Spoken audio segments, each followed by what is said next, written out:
Hey guys, today I wanted to talk about 5 betting imposition.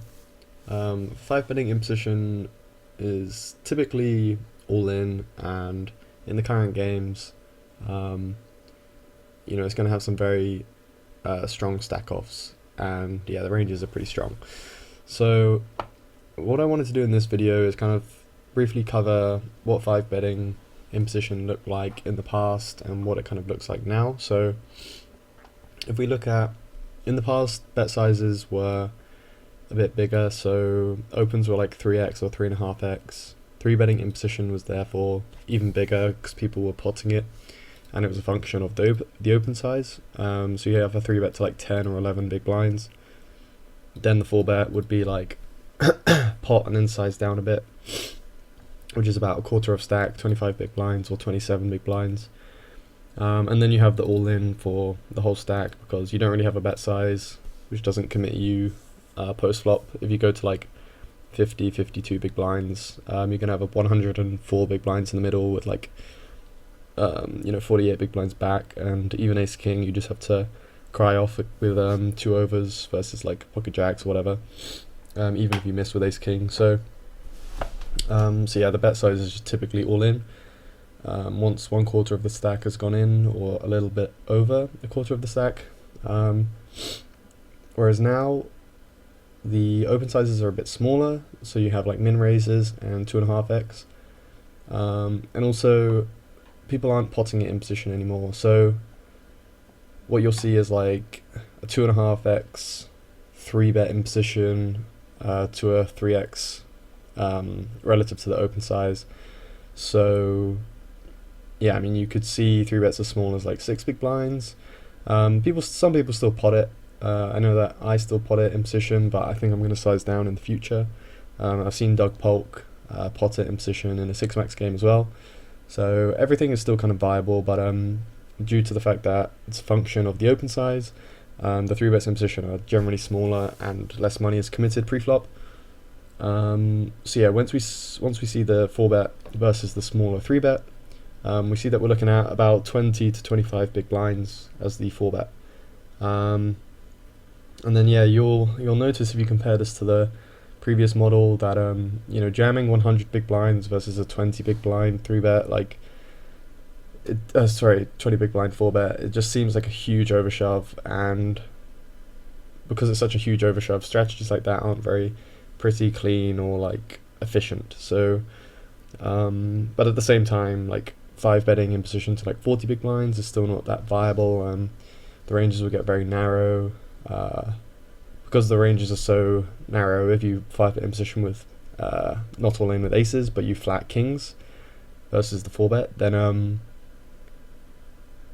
you're basically just going to be moving all in anyway post flop. So it's really like arbitrary. So because of this, I think in the future there's going to be less 5-betting in position. That's basically it. I think there'll be more incentive to play post flop with kings plus aces, depending on the stack off range of the other opponent and what bluffs they use. So this is definitely something to consider. Like 5-betting in position, I think it's going to fade out of popularity.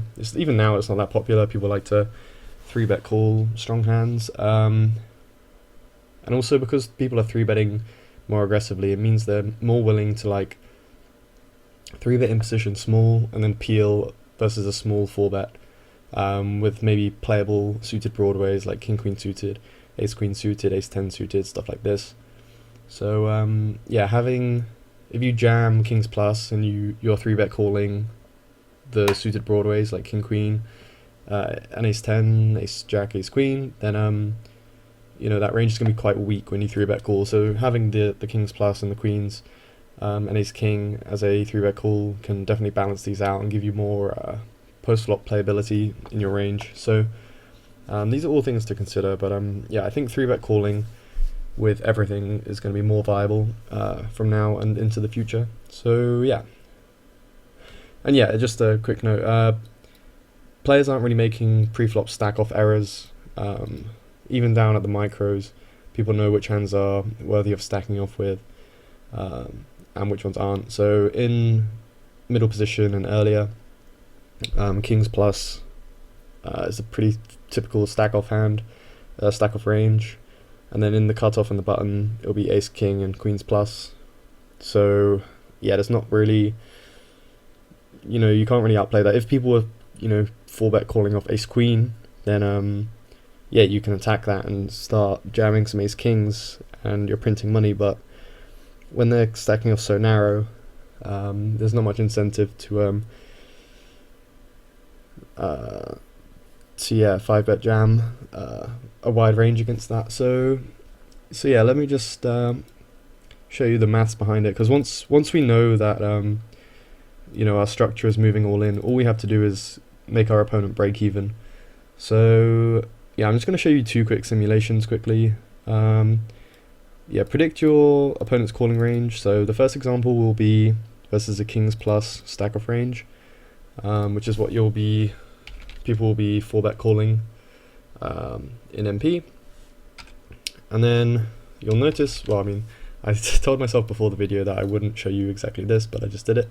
Yeah, there's no point jamming pocket kings into this range, because you just break even, and what the hell is the point of breaking even? The whole point of being the aggressor is that you need an equity advantage. So yeah, and obviously aces alone is too much equity. Your opponent can improve his strategy by folding pocket kings. So, well, he can improve his strategy by calling pocket kings, but the way I'm describing this scenario to you is that we know that his calling range is going to be static and it's going to be kings plus, and you can win more of the pot more often if you start including some bluffs. Ace 5 suited is the hand which is known to be the best bluff hand, basically, for a number of reasons. It makes a wheel, makes a flush, makes a straight, has decent equity when called, and yeah, it does pretty good against pocket kings. So ace 5 suited is the bluff we're using, and yeah, so against pocket kings range and better, this will be our stack off range. Also, something to note as well is when you have pocket aces and you're planning on stacking this guy's range, when you hold 2 aces in your hand, you're going to be inducing a lot more folds than you would like. Obviously with aces pre-flop, you never want to get folds, so it actually makes more sense just to call against a 5-bet if he is sometimes bluffing with king queen suited or whatever.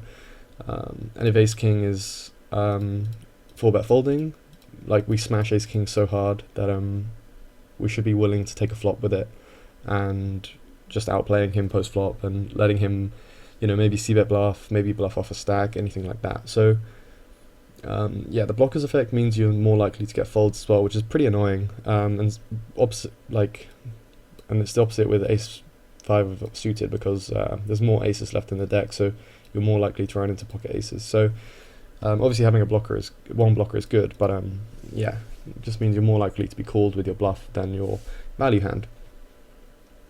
So yeah, this is what you want to do. If you know your opponent's stack off range is this, then this is the balanced range you want to use. I did the numbers here, so yeah, this is assuming he 4-bets to 24 big blinds, and then we jam 100. Our opponent is calling 76 into 125 and a half,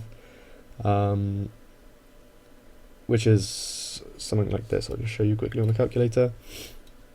He's calling 76 over 201.5 total, so we want him to have about 37.7% equity. This is more or less dead on, making our opponent break even. And then if we change this to when our opponent 4-bet stacks off the button with ace king and queens plus, then we can similarly as before, we don't want to 5-bet jam a range chop, because we lose. Sorry, we don't lose, but we just chop, and there's no incentive to do that. So let's have a look at pocket kings. We have way too much equity. We want to include some bluffs so that we can win the pot when we get a fold, and we're happy with getting a fold. If the opponent did have some 4-bet folds, he's very happy to include more 4-bet folds, because he knows we're never 5-bet bluff jamming. And yeah, just by coincidence, I didn't know these numbers would come out the same, but you will see that we want pretty much 2 ace-5 suiteds. Yeah, so 2 is preferable to 3, but yeah, the exact numbers you can, if you want to get more precise than this, then you'll need to, do 2.5 combos of ace-5 suited. So yeah, so these are what the ranges will look like. However, as I said earlier, I think 5-betting imposition is going to become less popular from now and into the future, because when we have a 3-bet call range, we don't want to be capped and have a range that looks like this. I mean, it wouldn't be terrible, for example, versus the cutoff. Obviously, these won't be 100%, maybe they are, I don't know, but if our opponent has a range of, so if we're 3-bet calling something like this, and our opponent is 4-betting a range such as this, he's generally going to be coming out quite far ahead. So yeah, cutoff first button. So having the slow plays as a 3-bet call can be quite nice, and I think that's going to be the meta game in the future. It's what I'm going to be doing, especially versus tight players, because if we just quickly look at ace king versus ace ace, ace king is pretty much drawing dead, so yeah, you should be pretty comfortable making people play post flop, and it induces them, it gives them the opportunity to make mistakes. Playing post flops, is kind of tricky. 4-bet pots post flop is quite easy to play, but it gives them, no one can make a mistake with an all-in pre-flop. The cards just come out and that's it. Whereas post flop on the flop turn river, people can mess up their ranges by being unbalanced, and you can exploit that. So yeah. So yeah, just a quick summary of the pros and cons of 5-betting imposition. So if our opponent is 4-betting out of position, then 5-betting imposition with bluffs does deny their free roll equity. That's when we have our value hand and we prevent them from overtaking. So if someone did have a hand like 7-6 suited as a 4-bet bluff, which I would not recommend, we do deny 22% chance of him possibly overtaking us, and us slow playing flop, he might realize his equity on turn and we lose. But yeah, we do get to fold out better hands with our bluffs, and we keep up the aggression if you want to establish a dynamic where you're just punishing a certain player, but yeah, that's more of an ego thing. And yeah, we do get maximum value when we get called with ace-ace, but it's quite unlikely to happen. So maybe there's more merit to slow playing aces, but we'll see. So yeah, and then the cons to 5-betting imposition. So when we 5-bet imposition, our 3-bet imposition, and then call a 4-bet range is going to be capped, and it's going to be face up and quite easy to play against. The 5-bet imposition all in is a massive overshove. We're getting some folds from some hands which we completely stomp, which are ace king, and smaller pocket pairs like pocket queens might be 4-bet fold in middle position. Yeah, and I covered that last point where we're happy to take the flop and outplay post flop. So yeah, I think this is covering everything to do with 5-bets. Yeah, I mean, I'll do another quick video on 5-betting out of position. Obviously everything can change depending on who your opponent is and whether they're 4-bet folding a lot, but in general we're not seeing a lot of that in the games right now. We're very player dependent. So yeah, I hope you enjoyed, I hope you learned something, and I'll see you in the next one.